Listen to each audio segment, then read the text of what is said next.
പിന്നെ letter B അല്ലേ? നമ്മൾ പഠിച്ചതാണ്.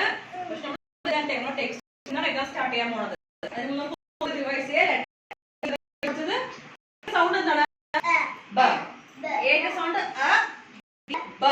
എന്തൊക്കെയാ ബി ഫോർ പഠിച്ചത്? ബാഗ്. എന്തൊക്കെയാ? Ball, bag. നമ്മുടെ ടെക്സ്റ്റ് ബുക്കിലുണ്ട് ബാറ്റ്, ബാഗ്, ബോൾ. ബിന്റെ സൗണ്ട് എന്താണ്? സൗണ്ട് ഓഫ് ബി ബ. അപ്പൊ നമ്മൾ ഇതിൽ കാണിച്ചു തരാം. പിന്നെ നിങ്ങൾക്ക് ബുക്കിൽ കാണിച്ചു തരാം. ആദ്യം ബോർഡ് നോക്കാം എല്ലാവരും. ബി എങ്ങനെ എഴുതണത്? ഡോട്ട് തന്നിട്ടുണ്ടാവും. ടെക്സ്റ്റിൽ ഡോട്ട് ഉണ്ടാവും. ടീച്ചർ നോട്ട്ബുക്കിലും ഡോട്ട് തന്നിട്ടുണ്ടാവും അല്ലേ? ആ ഡോട്ടിന്റെ മേൽ കൂടി നമ്മൾ ട്രേസ് ചെയ്യണത്. എന്താ ലെറ്റർ? ബി. ആദ്യം എന്താ ചെയ്യേണ്ടത്? ഒരു സ്റ്റാൻഡിംഗ് ലൈൻ.